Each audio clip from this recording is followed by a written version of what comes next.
Breaking news! A new episode of Let's Be Frank starting now! Hello all!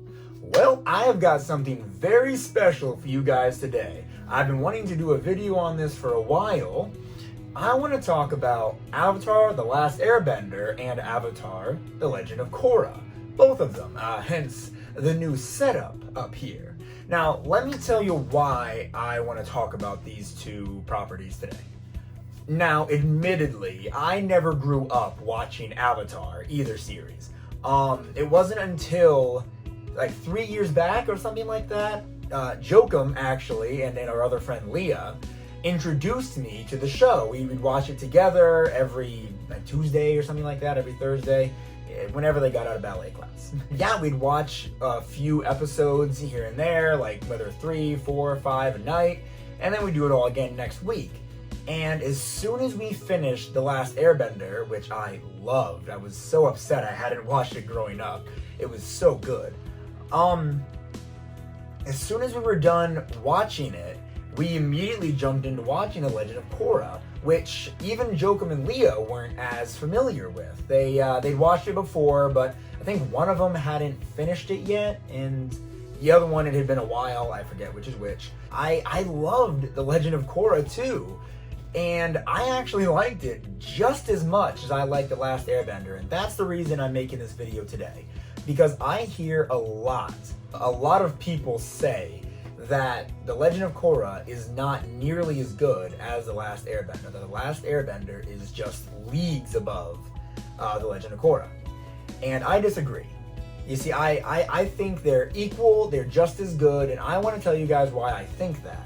So, really quick, for those of you who are watching this video but have not seen The Last Airbender or The Legend of Korra, I'm gonna start out with a non-spoiler bit as to why I think they're both equally as good. But I will eventually start talking about spoilers, but I'll make sure there's a warning before I do that. Because if you haven't seen either of these shows already, you have to watch them. They are amazing. They're some of the most plot-fueled animated shows I've ever seen. But yeah, so no spoilers yet, but there will be spoilers down the line. I'll make sure you know when, in case you haven't seen these shows already. Before I begin the comparison of the two, let me just give you a brief overview of what the shows as one are about, because The Legend of Korra is a direct sequel to The Last Airbender. In this show, there are what are known as benders, and they can bend the 4 elements: fire, earth, water, and air. And then there's the Avatar. He's the master, or he or she is the master of all 4 elements, and they are the one person in the world who can control more than one, all of them, not all 4. The Avatar is regarded as the savior for all mankind, and they're the only ones who can bring balance to the world and, you know, stop wars and be the bridge between the human world and the spirit world.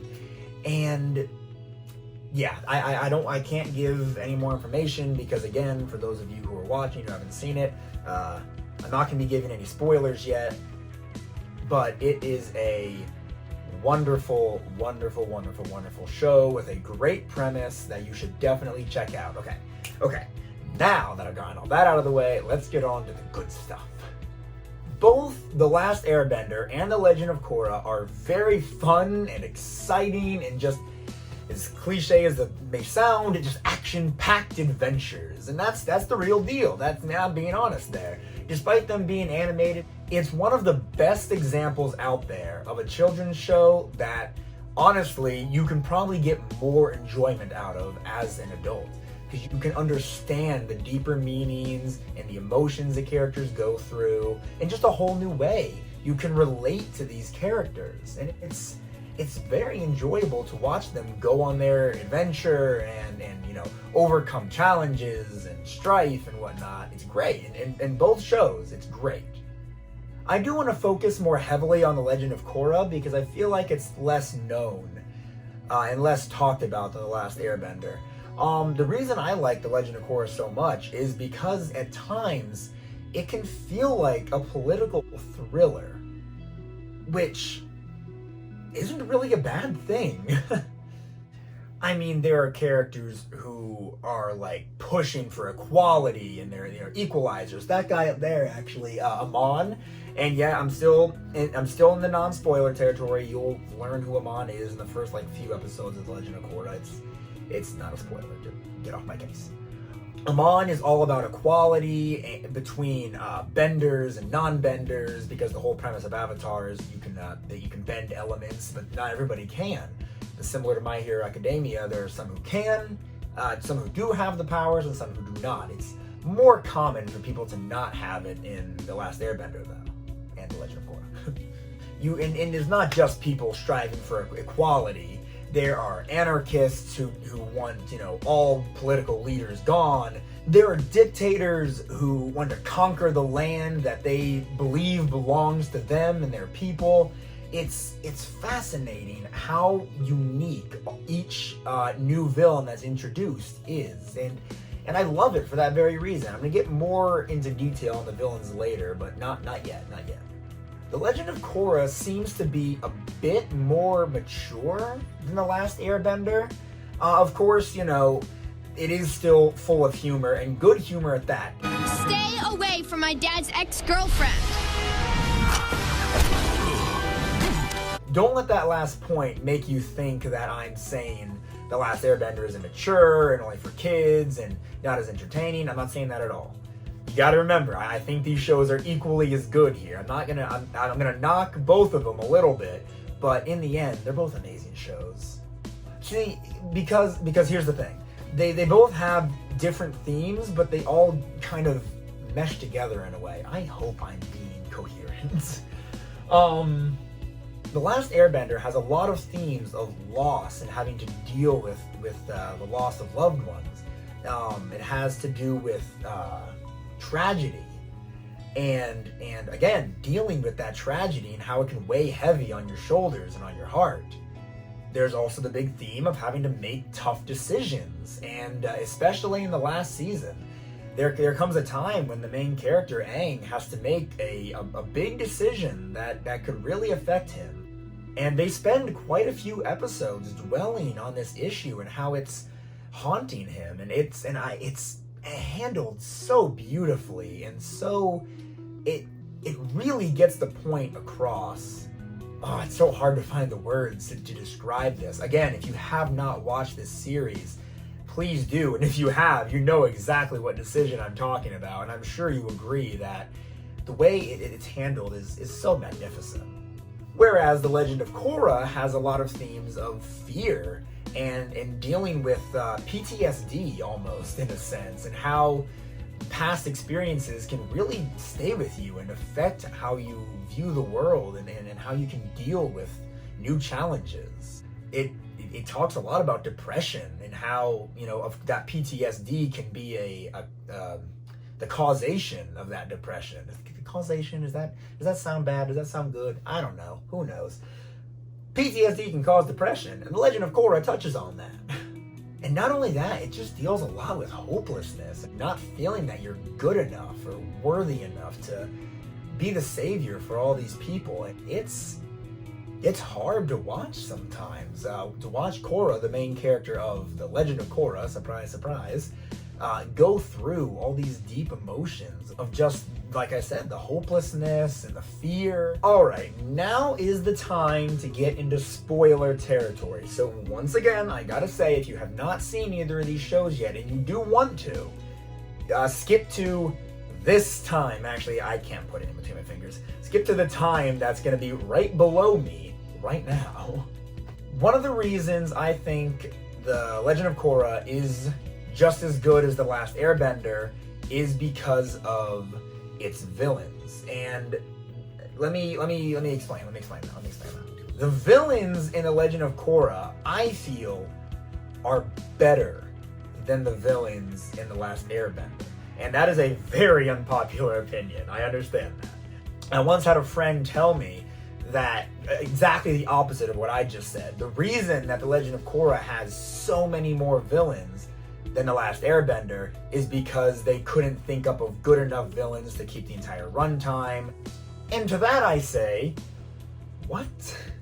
here's a very controversial opinion of mine.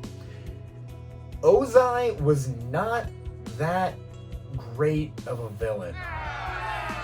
Sorry, hey, don't boo me, come on. Let me explain. Ozai, for the first 2 seasons of The Last Airbender, didn't do anything. Nothing at all.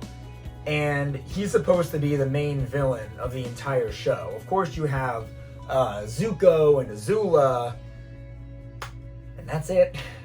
The Last Airbender has great villains. Azula, fantastic, probably my favorite villain of the series. Zuko was really good.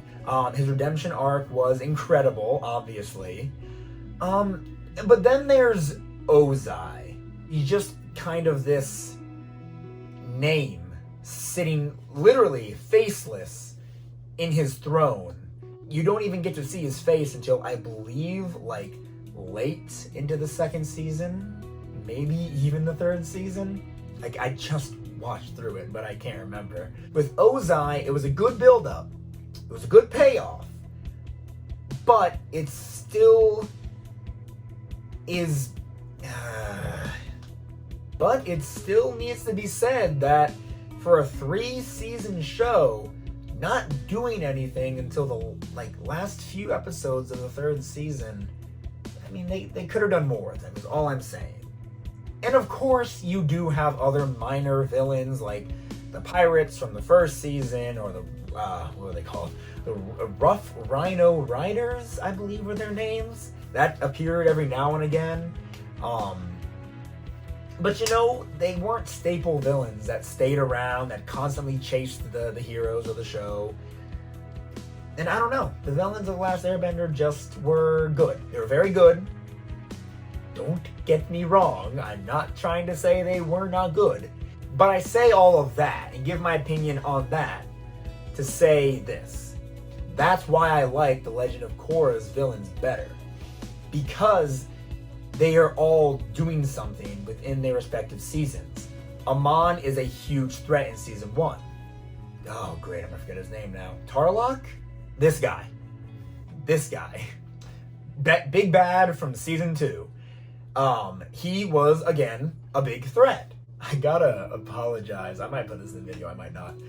I am just like barfing my words out here. I wrote a short little script for what I wanted to say, but it's all coming out very quick and unprofessionally, I guess. So I hope you guys can understand what I'm trying to say here.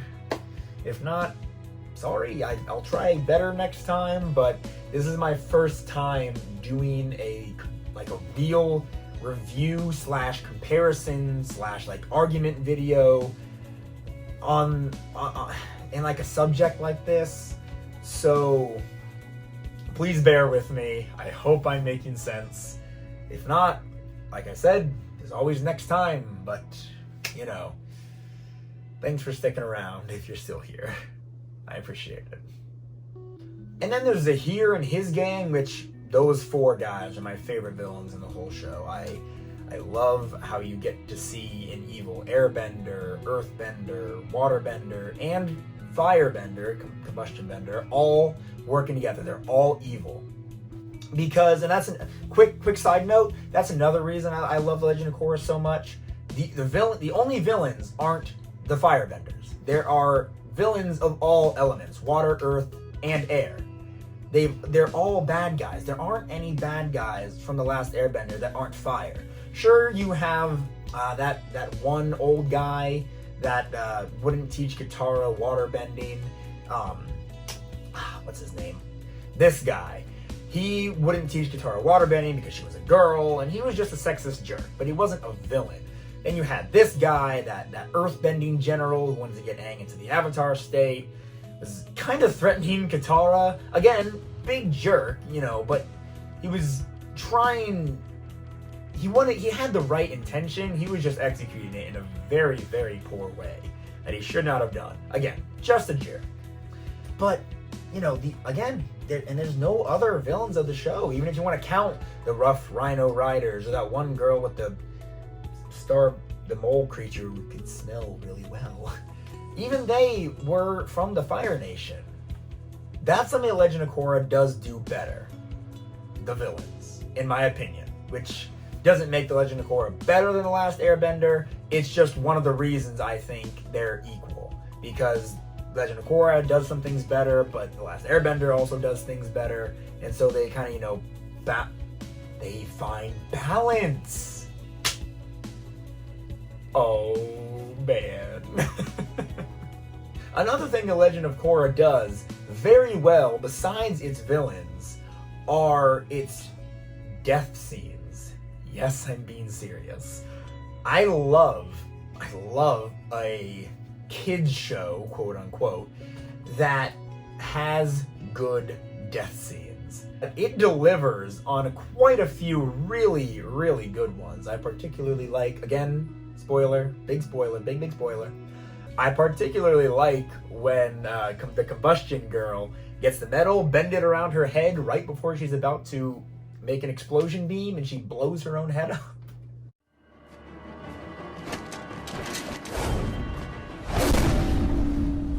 Please!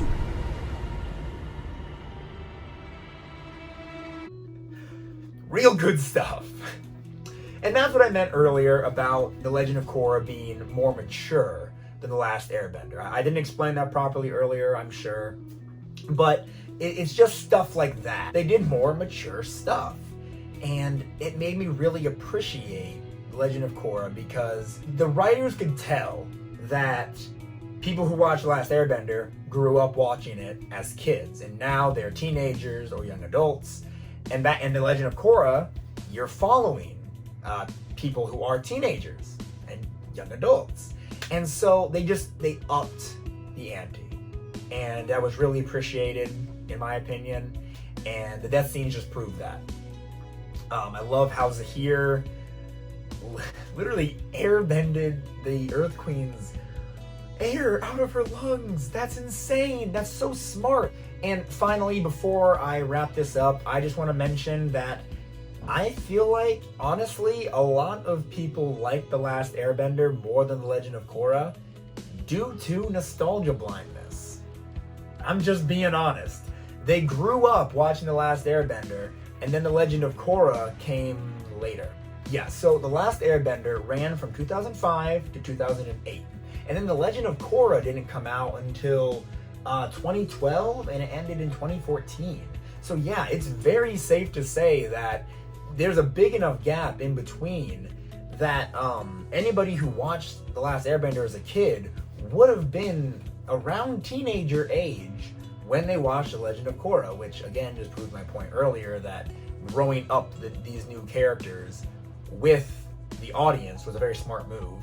But it's a shame though, because now you have people comparing the two and saying The Legend of Korra isn't as good. And it's just so much easier to find flaws and make comparisons and judgments when you have such precious nostalgia for the original property, the original thing that you're making the comparison to. And that's a shame.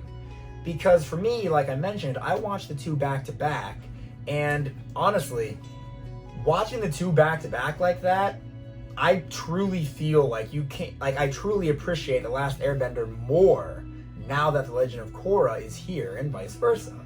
Because The Legend of Korra introduces us more to the spirit world and how all that works, and it shows us different kinds of bending more, like lava bending and spirit bending. It's all really cool and stuff that just makes you feel like you're watching the obvious next step.